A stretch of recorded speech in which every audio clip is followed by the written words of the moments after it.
ഉണ്ടാവും. അടിയന്തരമായി ഡയസിൽ ഹാജരാകുക.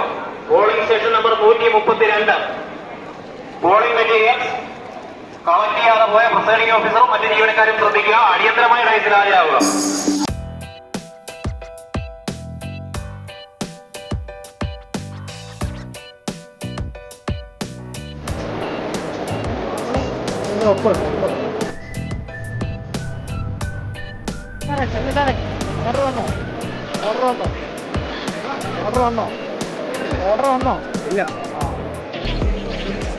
ഹായ്, ഹലോ, നമസ്കാരം. നമ്മൾ ഇലക്ഷൻ ഡ്യൂട്ടിക്ക് പോവുകയാണല്ലോ.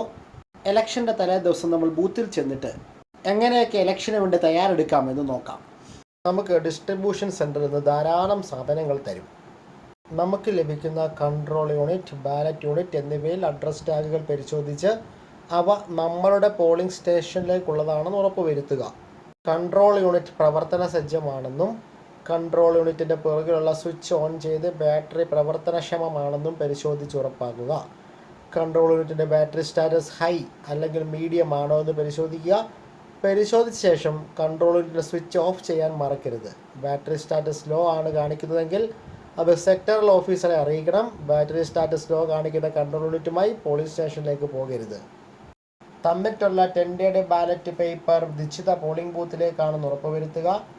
Voters list and marked copy, അതായത് വോട്ടർ പട്ടികയുടെ അടയാളപ്പെടുത്തിയ പകർപ്പുകളെല്ലാം ഒരുപോലെയാണെന്നും സപ്ലിമെൻറ്റുകളുടെ പകർപ്പ് നൽകിയിട്ടുണ്ടെന്നും ഉറപ്പുവരുത്തുക.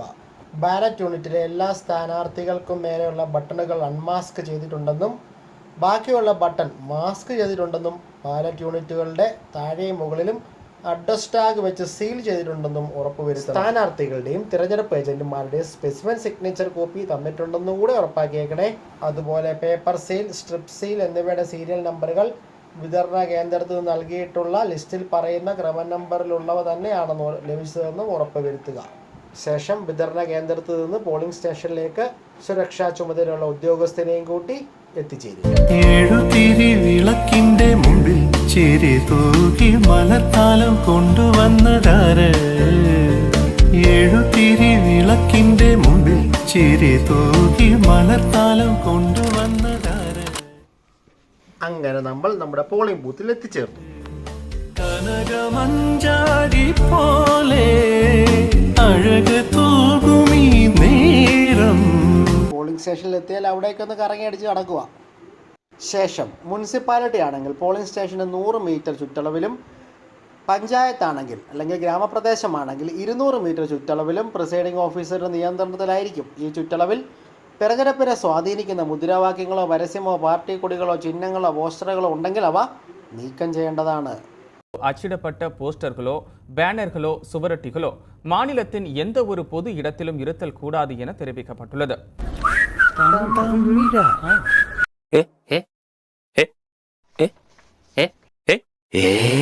സോറി, വിഷയത്തിൽ നിന്ന് തെന്നി മാറി. പോസ്റ്ററൊക്കെ അഴിക്കാൻ കലാപമൊന്നും ഉണ്ടാക്കണ്ട, എല്ലാം സമാധാനപരമായിട്ട് ചെയ്താൽ മതി. വോട്ടിങ്ങിൻ്റെ തലേ ദിവസമാണല്ലോ, നമുക്ക് കുറച്ച് പരിപാടിയൊക്കെ ചെയ്യാനുണ്ട്. ആദ്യമേ പോളിംഗ് സ്റ്റേഷനിലേക്ക് വരുന്ന വോട്ടർമാർ കാണുന്ന വിധത്തിൽ പോളിംഗ് പ്രദേശം കാണിക്കുന്ന നോട്ടീസ് ഫോം N7 ആണ്, മത്സരിക്കുന്ന സ്ഥാനാർത്ഥികളുടെ ലിസ്റ്റ് ഫോം N8 ആണ് എന്നിവ തയ്യാറാക്കി പ്രദർശിപ്പിക്കണം. മത്സരിക്കുന്ന സ്ഥാനാർത്ഥികളുടെ വിവരം ഫോം നമ്പർ 6 തയ്യാറാക്കിയത് വിതരണ കേന്ദ്രത്തിൽ നിന്ന് തരും. ഇതനുസരിച്ചാണ് ഫോം N8 തയ്യാറാക്കേണ്ടത്. പോളിംഗ് പ്രദേശം വോട്ടർ പട്ടികയുടെ താഴെ രേഖപ്പെടുത്തിയിരിക്കും. അതനുസരിച്ച് പോളിംഗ് പ്രദേശം കാണിക്കുന്ന നോട്ടീസ് ഫോം N7 തയ്യാറാക്കുക. Until Black Lives Matter was a trend, most posted the black photo for the sake of it. I guarantee many souls if I posted it then no aim to deliver. തലേന്ന് തന്നെ polling booth നമുക്ക് റെഡിയാക്കാം. വോട്ടർമാർക്ക് polling സ്റ്റേഷനിലേക്ക് കടന്നു വരുന്നതിനും Q നിൽക്കുന്നതിനും സ്ഥലമുണ്ടെന്ന് ഉറപ്പുവരുത്തണം. വോട്ടർമാർക്ക് പോളിംഗ് സ്റ്റേഷനിലേക്ക് പ്രവേശിക്കാനും വോട്ട് ചെയ്ത ശേഷം പുറത്തേക്ക് പോകുന്നതിനും പ്രത്യേകം വാതിലുകൾ ഉണ്ടായിരിക്കണം. എന്നാൽ പോളിംഗ് സ്റ്റേഷനായി സജ്ജീകരിച്ചിരിക്കുന്ന കെട്ടിടത്തിൽ ഒരു വാതിൽ മാത്രമേ ഉള്ളുവെങ്കിൽ ഒരു കയർ കെട്ടി വേർതിരിച്ച് ഒരു വാതിലിലൂടെ തന്നെ പ്രവേശിക്കാനും പുറത്തു പോകുന്നതിനും സംവിധാനം ചെയ്യേണ്ടതാണ്. പോളിംഗ് സ്റ്റേഷന് പുറത്ത് സ്ത്രീകൾക്കും പുരുഷന്മാർക്കും പ്രത്യേകം ക്യൂ നിൽക്കുന്നതിനുള്ള സംവിധാനം ചെയ്യണം. പ്രായമായവർ, ഭിന്നശേഷിക്കാർ, രോഗികൾ എന്നിവർ ക്യൂ നിർബന്ധമല്ല. ഒരു കാര്യം മറന്നു, പോളിംഗ് ഏജൻറ്റുമാരുടെ നിയമനക്കത്ത് സ്വീകരിച്ച് പാസ് നൽകലും മറ്റു കാര്യങ്ങളും. പോളിംഗിൻ്റെ തലേന്ന് തന്നെ പോളിംഗ് ഏജൻറ്റുമാർ അവർക്ക് നൽകിയിട്ടുള്ള നിയമനക്കത്തുമായി നമ്മുടെ അടുത്ത് വരും. അവർ തരുന്ന അപ്പോയിൻമെൻറ്റ് ലെറ്റർ നോക്കിയിട്ട് നിയമനം നമ്മുടെ ബൂത്തിലേക്ക് കാണുന്നതിന് ഉറപ്പ് വരുത്തിയിട്ട് ഈ കാണുന്ന പാസ് അവർക്ക് നൽകണം. ഈ വിഷയത്തെക്കുറിച്ചും മോക്ക് പോൾ എങ്ങനെ ചെയ്യണമെന്നതിനെക്കുറിച്ചും സീലിങ്ങിനെ കുറിച്ചും വിശദമായ ഒരു വീഡിയോ ഈ ചാനലിൽ ഇതിന് തൊട്ട് മുമ്പ് നൽകിയിട്ടുണ്ട്. അതിൻ്റെ ലിങ്ക് ഈ വീഡിയോയുടെ ഡിസ്ക്രിപ്ഷനിൽ കൊടുത്തേക്കാം, ഈ ഐ ബട്ടണിലും കൊടുത്തേക്കാം.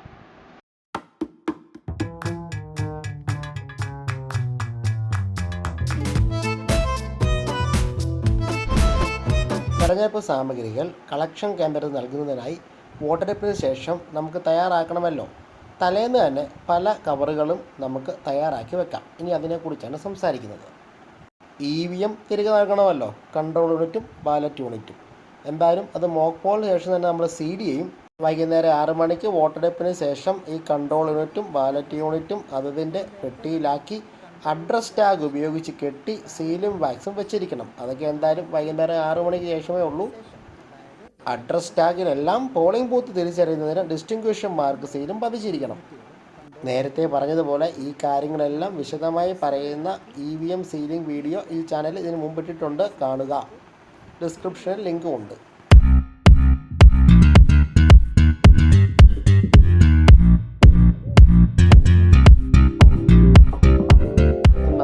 തിരിച്ചു കൊടുക്കേണ്ട കവറുകളെ കുറിച്ചാണല്ലോ ഇനി ചിന്തിക്കേണ്ടത്. പാക്കറ്റ് 1 സ്റ്റാറ്റ്യൂട്ടറി കവേഴ്സ് ആണ്. ഈ കാണുന്ന കവറുകൾ അത്രയും പാക്കറ്റ് 1-ൽ വെക്കേണ്ടതാണ്. ഒന്നാമത്തേത് cover containing marked copy of electoral role. Election കഴിഞ്ഞിട്ടേ മാർക്ക്ഡ് കോപ്പി നമുക്ക് അതിൻ്റെ കവറിൽ ഇട്ട് വെക്കാൻ പറ്റൂ. പക്ഷേ അതിൻ്റെ കവറിൻ്റെ പുറത്ത് എഴുതേണ്ടത് വേണമെങ്കിൽ നമുക്ക് തലേന്ന് എഴുതി വെക്കാം. അതുപോലെ രജിസ്റ്റർ ഓഫ് വോട്ട്സും ഇലക്ഷന് ശേഷം മാത്രമേ നമുക്ക് ഈ കവറിൽ നിക്ഷേപിക്കാൻ പറ്റൂ. മൂന്നാമത്തെ cover containing used tendered ballot papers, അതിനോടൊപ്പം അതിൻ്റെ 21B എന്ന ഫോമും. ആ പൂരിപ്പിക്കേണ്ട ഫോമൊക്കെ വിതരണ കേന്ദ്രത്തിൽ നമുക്ക് തന്നിട്ടുണ്ടായിരിക്കും. ടെൻഡേഡ് ബാലറ്റ് ഉപയോഗിക്കേണ്ട ചാൻസസ് നമുക്കധികം വരാറില്ല. അതുകൊണ്ട് വേണമെങ്കിൽ തലേന്ന് തന്നെ ഒരു നിൽ എന്ന് എഴുതി വെച്ചിട്ട്, വെള്ള പേപ്പറിൽ നിൽ എന്ന് എഴുതി വെച്ചിട്ട് മൂന്നാമത്തെ കവറായ കവർ കണ്ടെയ്നിങ് യൂസ്ഡ് ടെൻഡേഡ് ബാലറ്റിൻ്റെ പരിപാടി നമുക്ക് അവസാനിപ്പിക്കാം. പഞ്ചായത്ത് ഇലക്ഷൻ ആയതിനാൽ ഈ ടെൻഡേഡ് ബാലറ്റിന് 3 കവറുണ്ട്. S31, S32, S33 എന്നാണ് നമ്മളിപ്പോൾ പേര് കൊടുത്തിരിക്കുന്നത്. അതായത് ജില്ലാ പഞ്ചായത്തിനും ബ്ലോക്ക് പഞ്ചായത്തിനും ഗ്രാമപഞ്ചായത്തിനും 3 എണ്ണത്തിനും നില്ലെഴുതി വെക്കുക. ഒരു പക്ഷേ ടെൻഡേഡ് ബാലറ്റ് ഉപയോഗിക്കേണ്ടി വന്നില്ലെങ്കിൽ നമുക്കത് ഈസി ആയിട്ട് കടന്നു പോകാം. പിന്നെ ഉള്ളത് cover containing list of challenged votes ആണ്. S4 എന്ന് പറയുന്നത് ഫോം നമ്പർ 21. അതും ചലഞ്ചഡ് വോട്ട്സ് ഇല്ല എന്നൊരു അനുമാനത്തിൽ വേണമെങ്കിൽ തലേന്ന് തന്നെ നില്ലെന്ന് എഴുതി വെക്കാം. S5 എന്നത് cover containing unused tendered ballot papers ആണ്. നമുക്ക് ടെൻഡേഡ് ബാലറ്റ് ഉപയോഗിക്കുന്നില്ല എങ്കിൽ നമുക്ക് തന്നിട്ടുള്ള ടെൻഡേഡ് ബാലറ്റ്സ് പേപ്പറുകളെല്ലാം അൺയൂസ്ഡ് ആണെന്ന് പറഞ്ഞിട്ട് നമുക്ക് ആ കവറും ക്ലോസ് ചെയ്ത് വെക്കാം. ഒരു കാര്യം ഓർത്തിരിക്കുക, ചലഞ്ചഡ് വോട്ട്സും ടെൻഡേഡ് ബാലറ്റ് ഉപയോഗിക്കേണ്ടി വരാത്ത അവസരത്തിലാണ് ഇത് പറ്റുന്നത്. അല്ലെങ്കിൽ നമ്മൾ പിറ്റേന്ന് ഇതൊക്കെ ഉപയോഗിക്കേണ്ടി വന്നാൽ നമ്മൾ ഈ കവറിൽ നില്ലെടുത്ത് കളഞ്ഞിട്ട് ഉപയോഗിച്ച ടെൻഡേഡ് ബാലൻസിൻ്റെ കാര്യങ്ങളൊക്കെ എഴുതി ഇത് വീണ്ടും കംപ്ലീറ്റ് ചെയ്താൽ മതി. പ്രിസൈഡിംഗ് ഓഫീസർക്ക് ഇഷ്ടംപോലെ അതിന് സമയം ലഭിക്കും. നമ്മൾ ഈ നില്ലെന്ന് എഴുതുന്ന പേപ്പറുകളിലെല്ലാം തന്നെ പ്രിസൈഡിംഗ് ഓഫീസറിൻ്റെ സീലും പതിപ്പിക്കണം, ഡിസ്റ്റിങ്ക്വിഷിംഗ് മാർക്ക് സീലും പതിപ്പിക്കണം. ഒരു കാര്യം കൂടെ, ഈ സ്റ്റാറ്റ്യൂട്ടറി കവേഴ്സിലെ ചെറിയ കവറുകൾ ഇപ്പോൾ തന്നെ 5 എണ്ണം ഉണ്ടല്ലോ, 5ഉം പിന്നെ 2 എണ്ണം എക്സ്ട്രാ വരുന്നുണ്ട്, ബ്ലോക്കും ജില്ലയും, അങ്ങനെ 7 എണ്ണം ഉണ്ടല്ലോ. ഇതെല്ലാം തന്നെ നമ്മൾ വാക്സ് വെച്ച് സീൽ ചെയ്തിരിക്കണം. പക്ഷേ ഇതെല്ലാം കൂടി ഇട്ട് വെക്കുന്ന വലിയ കവർ നമ്മൾ സീൽ ചെയ്യരുത്.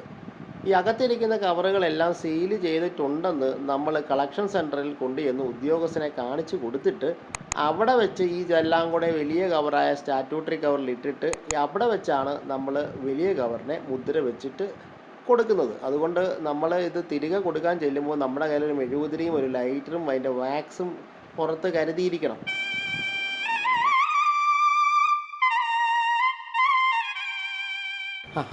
ഇനി പാക്കറ്റ് 2 നോൺ സ്റ്റാറ്റ്യൂട്ടറി കവേഴ്സ്.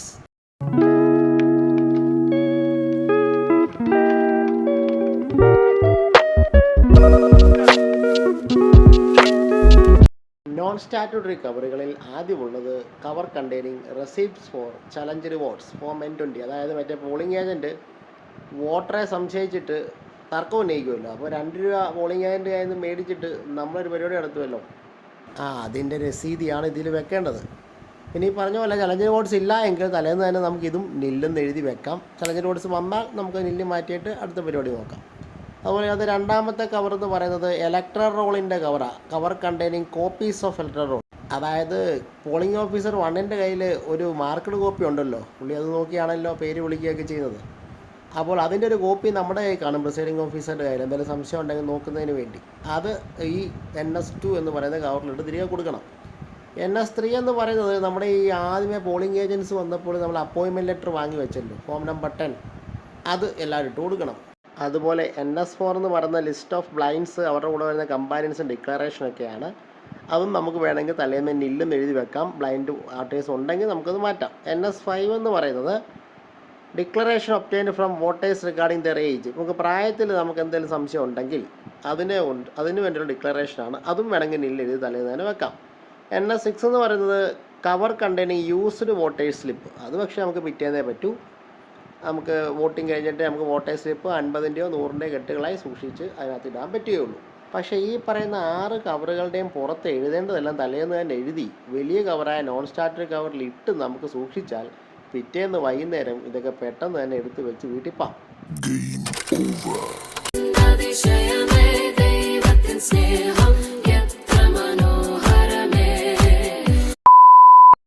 അപ്പോൾ ഇനി പാക്കറ്റ് 3 പെട്ടെന്ന് നടക്കട്ടെ. അതിനകത്ത് ആദ്യം വേണ്ടത് unused and damaged green paper seals ഉണ്ടെങ്കിൽ അതിൻ്റെ കവറ്. രണ്ടാമത് വേണ്ടത് cover containing unused and damaged strip seals.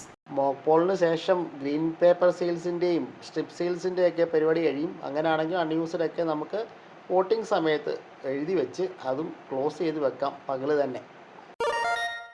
ഇനിയുള്ളത് unused and damage special tax ആണ്. ആവശ്യമുള്ള സ്പെഷ്യൽ ടാക്സ് വോട്ടിംഗ് സമയത്ത് തന്നെ എഴുതി വെച്ചാൽ അൺയൂസ്ഡ് ആയിട്ടുള്ളത് നമുക്ക് കവറാക്കി അതും സെറ്റാക്കി വെക്കാം. അതിനുശേഷം hand book of presiding officer, എല്ലാവരും അത് തിരികെ കൊടുക്കണം കേട്ടോ. പിന്നെ ഇൻഡെലിബിൾ ഇങ്കിൻ്റെ സെറ്റ് തിരികെ കൊടുക്കണം. ഇതൊക്കെ നിങ്ങൾക്ക് കാണാം. സെൽഫ് ഇങ്കിങ് പാഡ് തിരികെ കൊടുക്കണം. Metal seal of presiding officer തിരികെ കൊടുക്കണം. Arrow cross mark rubber seal തിരികെ കൊടുക്കണം. Distinguishing mark seal and rubber seal of presiding officer തിരികെ കൊടുക്കണം. ഇതെല്ലാം ഓരോ കവറിനകത്താക്കി ഇട്ട് കൊടുക്കണം. Cover containing unused voters slip കൊടുക്കണം. വേറെ എന്തെങ്കിലും ഉണ്ടെങ്കിൽ അതും കൊടുക്കണം. ഇതിനൊക്കെ കവറുകൾ തലേന്ന് തന്നെ ക്രമീകരിക്കാൻ പറ്റും. അങ്ങനെയാണെങ്കിൽ ഇതൊക്കെ പെട്ടെന്ന് അങ്ങ് നടക്കും. പിന്നെ ഒരു കാര്യം, ഈ പാക്കറ്റും സീൽ ചെയ്യേണ്ട, ഇതിലിടുന്ന ചെറിയ കവറുകളും സീൽ ചെയ്യേണ്ടതില്ല കേട്ടോ.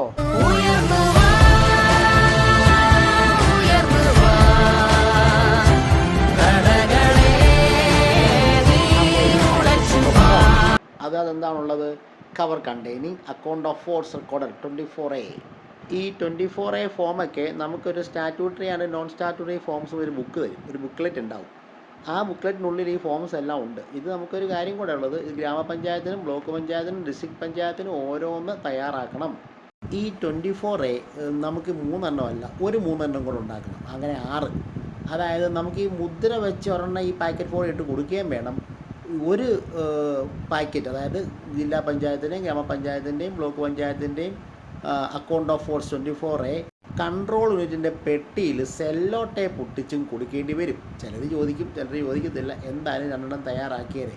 ഇതിൻ്റെ രണ്ടാമത്തെ കവർ എന്താണ്? Cover containing cancelled ballot label. അപ്പോൾ അതൊക്കെ നമുക്ക് തയ്യാറാക്കി വെക്കാം. മൂന്നാമത്തത് cover containing paper seal account form N14A. ഈ പേപ്പർ സീൽ അക്കൗണ്ടിൻ്റെയും കവറുകളൊക്കെ നമുക്ക് തലേന്ന് തന്നെ റെഡിയാക്കി വെക്കാവുന്നതാണ്. അപ്പോൾ ഇതിൻ്റെ എല്ലാം കവറുകൾ തലേന്ന് തന്നെ തയ്യാറാക്കി പാക്കറ്റ് 4 എന്ന വലിയ കവറിൽ ഇട്ട് വെക്കാം. അക്കൗണ്ട് ഓഫ് വോട്ട്സ് പക്ഷേ കംപ്ലീറ്റ് ചെയ്യാൻ പറ്റുന്ന വോട്ടെടുപ്പിന് ശേഷമേ ഉള്ളൂ. ക്യാൻസൽഡ് ബാലറ്റ് ലേബിൾ വേണമെങ്കിൽ നമുക്ക് തലേന്ന് തന്നെ കംപ്ലീറ്റ് ചെയ്ത് വെക്കാം. ആവശ്യമുണ്ടെങ്കിൽ നമുക്ക് എടുത്താൽ മതിയല്ലോ. ഒരു പ്രധാനപ്പെട്ട അറിയിപ്പ്, ഈ 4ാമത്തെ പാക്കറ്റിലെ ഓരോ ചെറിയ കവറും പോളിംഗ് സ്റ്റേഷനിൽ വെച്ച് തന്നെ മുദ്ര വെച്ച് വലിയ പാക്കറ്റിൽ ഇടണം. ഒരു പക്ഷേ കളക്ഷൻ സെൻറ്ററിൽ വരുമ്പോൾ അവിടുത്തെ ഉദ്യോഗസ്ഥർ ഈ 3 ചെറിയ പാക്കറ്റും മുദ്ര വെച്ചിട്ടുണ്ടോ എന്ന് കാണിക്കാൻ പറയും. അപ്പോൾ അത് എടുത്ത് കാണിക്കണം. എന്നിട്ട് ഈ 3 ചെറിയ കവറുകളും അവരുടെ മുന്നിൽ വെച്ച് തന്നെ വലിയ കവറിലിട്ട് സീൽ ചെയ്ത് കൺട്രോൾ യൂണിറ്റിൻ്റെ പുറത്ത് സെല്ലോ ടേപ്പ് വെച്ച് ഒട്ടിച്ചങ്ങ് കൊടുത്തേക്കണം. പോളിംഗ് സ്റ്റേഷനിൽ വെച്ച് തന്നെ വലിയ കവറും സീൽ ചെയ്ത് കൊണ്ടുവരാം. ഇവിടെ വന്ന് ആവശ്യപ്പെടുന്നുണ്ടെങ്കിൽ ആ വലിയ കവർ പൊട്ടിച്ച് കാണിച്ചിട്ട് സീൽ ചെയ്ത് കൊടുത്താൽ മതി. അല്ലെങ്കിൽ അവർ ചോദിച്ചില്ല എങ്കിൽ സീൽ ചെയ്തുകൊണ്ട് തന്നെ പോളിംഗ് സ്റ്റേഷനിൽ നിന്ന് വന്നിട്ട് ആ കൺട്രോൾ യൂണിറ്റിൻ്റെ പുറകിൽ സെല്ലോ ടേപ്പ് വെച്ച് ഒട്ടിച്ച് കൊടുക്കാം.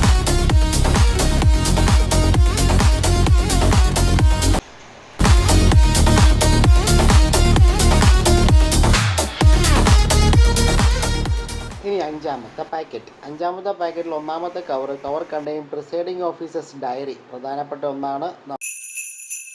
വോട്ടിംഗ് നടക്കുന്ന സമയത്ത് പല കാര്യങ്ങളും പ്രിസൈഡിംഗ് ഓഫീസറെ പൂരിപ്പിക്കാനുണ്ട്, അവർലി വോട്ട് പൂരിപ്പിക്കാനുണ്ട്. അപ്പോൾ അതൊക്കെ നമ്മൾ പടിപടിയായി ചെയ്തു വന്ന് ഇലക്ഷന് ശേഷം മാത്രമേ പ്രിസൈഡിംഗ് ഓഫീസർ കംപ്ലീറ്റ് ആവുള്ളൂ. രണ്ടാമത് cover containing declaration of presiding officer form N10A.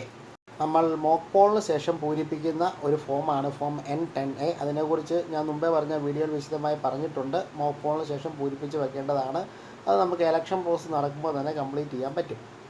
മൂന്നാമത്തെ cover containing copy of the list of challenger votes ആണ്. ചലഞ്ചർ വോട്ട്സ് ഉണ്ടെങ്കിൽ അത് നമുക്ക് വോട്ടിംഗ് ദിവസമേ പറ്റത്തുള്ളൂ. അതല്ല എങ്കിൽ തലേന്ന് തന്നെ നമ്മൾ നില്ല് എന്ന് എഴുതി വെക്കാം. ചലഞ്ചർ വോട്ട്സ് ഉണ്ടെങ്കിൽ നമുക്ക് തിരുത്താം. ഈ പാക്കറ്റും ഇതിനുള്ള ഇടുന്ന ചെറിയ കവറുകളൊന്നും സെയിൽ ചെയ്യേണ്ടതില്ല എന്ന് പ്രത്യേകം ഓർമ്മിപ്പിക്കുന്നു. ഈ പ്രിസൈഡിംഗ് ഓഫീസേഴ്സ് ഡയറി 2 എണ്ണം കരുതുക. ഒരെണ്ണം കവറിലിട്ട് നമുക്ക് കൊടുക്കാം. രണ്ടാമത് ഒരു പക്ഷേ റിട്ടേണിംഗ് ഓഫീസർ ചോദിച്ചാൽ, അദ്ദേഹത്തിൻ്റെ ടേബിളിലേക്ക് ചോദിച്ചാൽ നമുക്ക് കൊടുക്കേണ്ടി വന്നേക്കാം. അതുകൊണ്ടൊന്ന് കരുതി വെച്ചേക്കുക. അവിടെ ചെന്ന് നമ്മൾ ബുദ്ധിമുട്ടേണ്ടതില്ലല്ലോ. ഇനിയുള്ള കാര്യങ്ങൾ പരിണതപ്രജ്ഞരായ ഈ ക്ലാസ് കേൾക്കുന്ന എല്ലാവർക്കും അറിയാവുന്നവരാണ്. ബാക്കി തിരികെ കൊടുക്കേണ്ട കാര്യങ്ങൾ എന്തൊക്കെയാണെന്ന്. വോട്ടിംഗ് കമ്പാർട്ട്മെൻറ്റ് കൊടുക്കണം, ചവിട്ടുകൊറ്റ കൊടുക്കണം, അതുപോലെ നമുക്ക് കിട്ടിയ മറ്റ് സാധനങ്ങളൊക്കെ അവിടെ തിരികെ ഏൽപ്പിക്കണം. മറ്റൊരു പ്രധാനപ്പെട്ട കാര്യം, നമ്മുടെ കയ്യിലെ ഫോംസിൻ്റെ ബുക്ക്ലെറ്റ് ഉണ്ടല്ലോ, ആ ഫോംസിൻ്റെ ബുക്ക്ലെറ്റിൽ നിന്ന് ഫോം N22ൻ്റെ 2 കോപ്പി തയ്യാറാക്കണം. ഇതെന്താണെന്ന് ചോദിച്ചാൽ receipt for return of election records and materials after poll. അതായത് നമ്മൾ ഈ സാധനങ്ങളെല്ലാം തിരികെ ഏൽപ്പിക്കണം കളക്ഷൻ സെൻറ്ററിൽ. എന്നിട്ട് ഒരു കോപ്പി അവർ ഒപ്പിട്ടെടുക്കും, ഒരു കോപ്പി ഒപ്പിട്ട് നമുക്ക് തരും. ഇത് തന്നാലേ നമുക്ക് വീട്ടിൽ പോകാൻ പറ്റൂ. അപ്പോൾ ഇത് തീർച്ചയായിട്ടും തയ്യാറാക്കണം.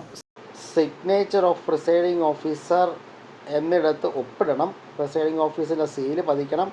ഡിസ്ട്രിബ്യൂഷൻ മാർക്കും പതിക്കണം. ഒരു കോപ്പി ഇലക്ഷൻ മെറ്റീരിയൽസ് ഏറ്റുവാങ്ങുന്ന ഉദ്യോഗസ്ഥനെ ഏൽപ്പിക്കണം. രണ്ടാമത്തെ കോപ്പി ഏറ്റുവാങ്ങിയ ഉദ്യോഗസ്ഥൻ്റെ ഒപ്പോടുകൂടി വാങ്ങിയ ശേഷം മാത്രമേ കളക്ഷൻ സെൻറ്ററിൽ തിരികെ പോകാവൂ. ഇനി പറയുന്നതെല്ലാം നിങ്ങൾക്കറിയാവുന്നതാണ്. നമ്മൾ വെളിയിൽ നിന്ന് കൊണ്ടുപോകുന്ന ഒരു ലിസ്റ്റാണ് ഇതൊക്കെ. ഗ്രീൻ പേപ്പർ സീൽസിൻ്റെയും അതുപോലെ ABCD സ്ട്രിപ്പ് സീലിൻ്റെയും സ്പെഷ്യൽ ടാക്സിൻ്റെയും ഒക്കെ നമ്പറുകൾ ഇതിൽ എഴുതി വെച്ചാൽ പലപ്പോഴായിട്ട് എഴുതേണ്ടി വരുമ്പോഴൊക്കെ പെട്ടെന്ന് തന്നെ എടുത്ത് നമുക്ക് എഴുതാൻ പറ്റും. ടെൻഡേഡ് ബാലറ്റ് പേപ്പറിൻ്റെ സീരിയൽ നമ്പർ എഴുതി വെച്ചാലും നമുക്ക് പെട്ടെന്ന് പലയിടത്ത് എഴുതുന്നിടത്ത് എഴുതാൻ പറ്റും. ഇതുപോലെ മെയിൽ ഫീമെയിൽ വോട്ടേഴ്സിൻ്റെ കാര്യമൊക്കെ നിങ്ങൾക്ക് അറിയാവുന്നതാണ്, എങ്കിലും ഓർമ്മിപ്പിച്ചതേ ഉള്ളൂ. മെയിലും ഫീമെയിലും വരുമ്പോൾ വട്ടവിട്ടോ വെട്ടിയോ വിടാം. അതുപോലെ 6 മണിക്ക് ശേഷം വോട്ടേഴ്സ് ഉണ്ടെങ്കിൽ ഇതുപോലെ ടോക്കൺ നമുക്ക് എടുത്തുകൊണ്ട് പോയാൽ നമുക്ക് അവിടെ വെച്ച് ഏറ്റവും പുറകെ നിൽക്കുന്ന ആ കൊന്നേന്ന് കൊടുത്തിട്ട് നമുക്കതും ചെയ്യാവുന്നതാണ്. ഇനി നിങ്ങൾ കുറച്ച് പശ, കവറുകൾ, വെള്ള പേപ്പറുകൾ, ന്യൂസ് പേപ്പറുകൾ ഒക്കെ കരുതിക്കൊള്ളുക. എന്തെങ്കിലുമൊക്കെ ആവശ്യത്തിന് ഉപയോഗിക്കാം. ഇൻഡെലിബിൾ ഇങ്ക് വെക്കുന്നതിന് വേണ്ടി ചെറിയൊരു കുപ്പി കരുതിക്കൊള്ളുക. ഈ കാണുന്ന ഫോം കൂടെ നോക്കിക്കോ. ട്രെൻഡ് ഫോം എന്നാണ് പറയപ്പെടുന്നത്. മുൻ ഇലക്ഷനുകളൊക്കെ ഇത് നമ്മൾ കൊടുക്കുന്നുണ്ടായിരുന്നു. EVM കൈപ്പറ്റുന്ന ഓഫീസർ ഇൻചാർജിനാണ് ഇത് കൊടുക്കുന്നത്. ഇത് വാങ്ങിക്കുന്നുണ്ടോ എന്ന് നിങ്ങളുടെ സെക്ടറൽ ഓഫീസറോട് അന്വേഷിച്ചിട്ട് പൂരിപ്പിച്ച് വെക്കുക. ഈ തെരഞ്ഞെടുപ്പിൽ ഇത് അധികം പറഞ്ഞ് കേട്ടില്ല. ആവശ്യമുണ്ടെങ്കിൽ പൂരിപ്പിച്ച് കൊടുക്കുക.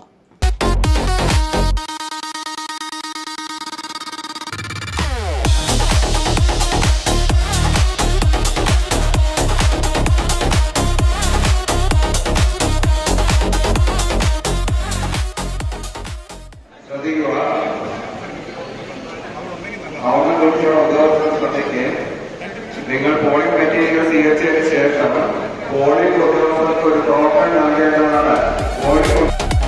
ആയാലും എല്ലാവരും സന്തോഷമായിട്ടും എങ്കിലും അതീവ ശ്രദ്ധയോടും ഈ പ്രോസസ്സുകളെല്ലാം ചെയ്യുക. എല്ലാവർക്കും നല്ലൊരു ഇലക്ഷൻ ഡ്യൂട്ടി ആശംസിക്കുന്നു. ജയ് ഹിന്ദ്.